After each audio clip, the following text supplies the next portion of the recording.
Hello, I am the future Dr. Lorian, and I am here on YouTube trying to build a community. I have just started my doctoral studies. Like first semester, one class down.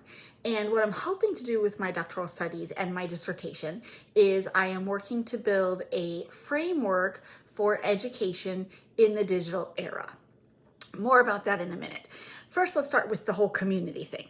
So I'm really hoping that other people who are interested in education, who feel like maybe it's not perfect and could use some improvement, I'm hoping that you will all join me on this journey together so that we can come up with some solutions that can be effective solutions, that we can make powerful, positive change in the field of education. So I'm trying to create a framework for education in the digital era. And what you can do, or what I would like for you to do, is I would like for you to watch my videos. Now, I'm not saying this because I'm trying to build a YouTube following. Hey, smash that like button. I'm just kidding. Subscribe. Still kidding. I'm not really looking to please the YouTube algorithm, although if YouTube wanted to throw me some money, I would take it. Student debt, right? But anyway, what I'm trying to do is I'm trying to build a community. And if you watch the videos, then you can see the information that you need to participate positively within the community. And how can you participate within the community if it's a video that you're watching? Well, you can ask me questions. So if I say something you don't understand, or if you want to know more, ask me questions. You can do it in the comment, you can do it through email, or you can do it, I'll be active on LinkedIn and Pinterest. So you can do it any of those places. You can ask me questions. You can challenge me. I'm using the word challenge instead of criticize, because criticize is just like, oh, that sucked, which doesn't help really any. It doesn't help with discourse. It doesn't help with my self-esteem. But more importantly, it doesn't help with discourse, and it doesn't help move the conversation forward toward these solutions that I'm hoping that we can all work together to seek. So I'm calling it challenging, and that just means let's try to keep it to where these things are seen as obstacles or challenges that we have to overcome, as opposed to like inherent flaws that can lead to nothing but failure. So the next way is you can contribute. So if I'm talking about something and you're like, oh, I agree with that, you can add to it. Or if you've heard someone else talking about it, let's find out who that is so that we can invite them to join our community, and so I can look them up and use them with my dissertation. If there's a group that you feel like I should be a member of, if there's anything that you're seeing, any kind of connections into this community that I'm trying to wade into, that would be greatly appreciated. And then if you aren't feeling any of those, or if you are, but you're also feeling like being encouragement is always welcome. Kind words, always welcome, right? So if you don't have anything nice to say, don't say anything at all. But if you do have something nice to say, put it in the comments below. Still kidding about that. But encouragement is always welcome. Okay, so who am I, and why would you want to watch my videos, and why would you want to participate? I am the future Dr. Lorian, duh. But also I am a survivor of the public school system. All 13 of my kindergarten through high school years were in public school system. And I have 3 children who survived to varying degrees. That's a story for another time. And then, but they were in the public school system for the majority of their education, all of them. And then I am a teacher. I was a public school teacher for 10 years before going online, and I've been an online teacher for the last 3 years. And the one thing that just when I was a student, I saw major flaws in the system, and I was thinking, this is not designed for me. This doesn't help me. This doesn't work with me. And I had lots of friends who were also in the same school system, and they all had similar problems with education just wasn't meeting their needs. And then with my 3 children, education definitely struggled as an institution to meet their needs through, I would say, the majority of their public schooling. And it even resulted in some of them taking on alternative forms of schooling because we just couldn't get their needs met within the public school system. And then as a teacher, of course, I became a teacher because I wanted to serve students, but I wanted to fix the system so that it would serve more students more effectively. And again, with that word positive, but more positively. But I found out that as a teacher, even though we should be the most important stakeholder in the system, we were the least important, and nothing we had to say. We were like flotsam and jetsam in the ocean of student needs. Like we just got buffeted everywhere, no help, no, yeah. And so I just had my heart broken constantly as a student, as a parent, as a teacher.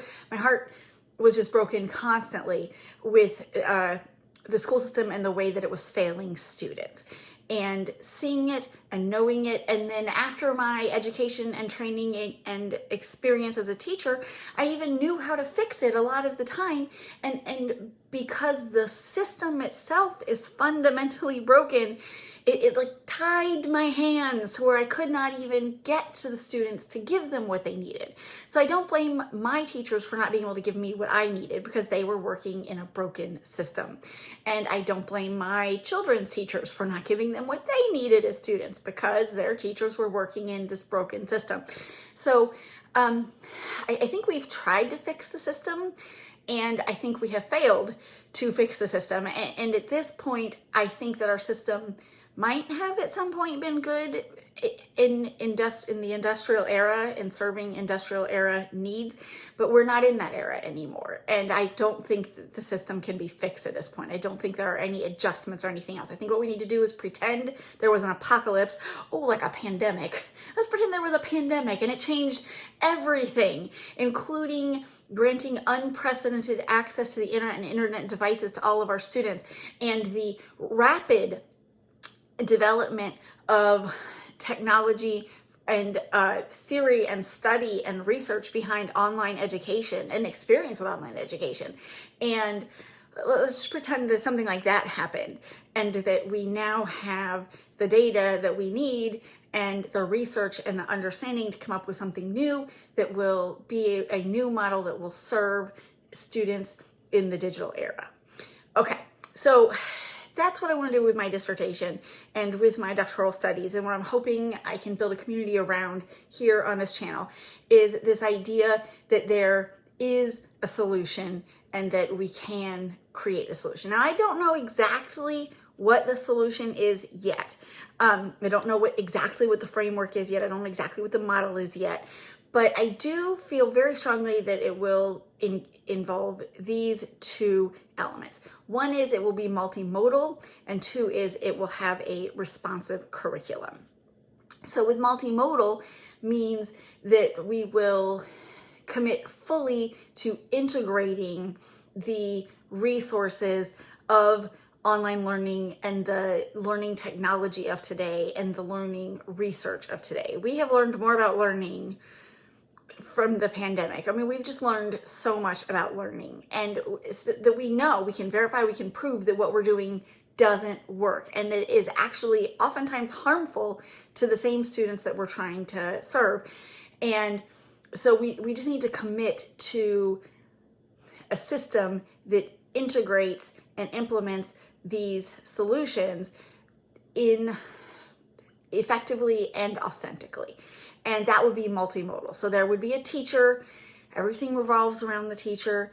And for those of you who keep hearing me say that and keep hearing me think I'm on some kind of teacher ego trip and that I'm not going to be able to help education because my focus is on the wrong place, it's on the teacher instead of the student, you need to understand that with education, if our goal is to serve the needs of the student, who does that? Which one stakeholder directly is responsible for serving the needs of the student? That is the teacher. So if we want to be able to serve the needs of the student as a model, as a system, if we want to be able to do this, then we have to have professional educators, highly qualified, highly effective educators who do that. And so if we're going to have those educators, we need to meet their needs. We need to have them in the field and give them what they need to meet the students' needs, because they're the people who it's their job. So if we meet their needs, they will meet the student needs. So if we want to meet student needs, we have to meet teacher needs. I know that there's a lot of fear around these ideas, particularly after what we all suffered in the pandemic. And so when I say multimodal, I'm not talking about replacing a teacher with a computer, because I think the teacher is the most important component. And so I think what we need to do is we need to provide for teachers all of the training and all of the tools, and we need to have a system that integrates those trainings and those tools effectively so that the teachers can deploy them and implement them at will, because that's the kind of system I think that can flexibly and nimbly meet the needs of the digital era learner. So it needs to be multimodal. So there are teachers, there are school buildings, there is a consistent schedule. For some grades, it becomes less important for others, but I'll talk more about that in future videos. And there is an online component, but not... The online component is seamlessly integrated as a part of the teacher's toolbox, so that if this student needs this access to this kind of computer program to learn this content, or meet this learning objective or learning goal, then they have that. But if this other student needs these physical manipulatives or this workbook or, access to this textbook, then they have that too. And so that's what I mean by multimodal, is there is a physical space, there are physical learning materials, there is an actual in-person teacher, and there is also both synchronous and asynchronous learning, normally asynchronous, on the computer, and it is all seamlessly integrated, and these are all instruments in the teacher's symphony orchestra, so that or the teacher's symphony orchestras, so that they can conduct learning in the classroom as the leader and the professional. So that's what I mean by multimodal. And then the other component that I think is going to be a necessary component inherent in a solid system or model for the digital era is this idea of responsive curriculum. And what I mean by responsive curriculum, in a broad overview, lots more videos coming. They'll be much more specific as I move through my journey and learn more things and get more feedback from you. But right now, when I'm thinking responsive curriculum, what I mean is I mean that when we assess students, we get a lot more information than whether they were just right or wrong, right? So even if we just give them one question and there are 4 possible answers, we know that one of those answers is the best answer. And so any student who does pick that answer demonstrates the potential mastery of that concept. We know that there's a close answer. So a student who gets tricked or whatever by that close answer is demonstrating a level of mastery. And it's just not as complete as being able to get to the best answer, but they were able to get to a good answer as opposed to being fooled by a distractor, right? And then, so even when a student gets it completely wrong by picking a distractor, like 2 + 2 = red, right? That still gives us information beyond whether they just got it right or wrong. And so, and the amount of time that it takes to get to whatever answer they got to on that spectrum. So I'm envisioning like a computer program, probably an artificial intelligence of some kind, that has just, to use a technical term, gobs of content that can take this information and process it in real time to know what the student needs next after this one question. And that next question is not just, oh, if they get it right, they get this. If they get it wrong, they get that. It's, if they picked A, which was the right answer, in this much time, then this is where they go. If it took them longer, then they might not need as hard of a question. If it took them less time, they might need an even more difficult question. So the computer program needs to be able to do some thinking to serve the student automatically the very next thing that they need on their journey to mastering this material. And I have a lot of ideas about the roles that teachers, or the role that teachers play in this kind of learning with a responsive curriculum. Still gonna repeat it again because I think it bears repeating. The teacher is the linchpin of everything that I imagine in this model or this system that I think I'm trying to build. I'm like starting line on my doctoral degree, so I'm not 100% sure yet. But teachers are central, they're pivotal, and that might sound contradictory right now based on everything else I've said, but again, in future videos, I will make it plain, I'll make it clear. And so now, if you haven't yet participated at this point, I would love for you to participate.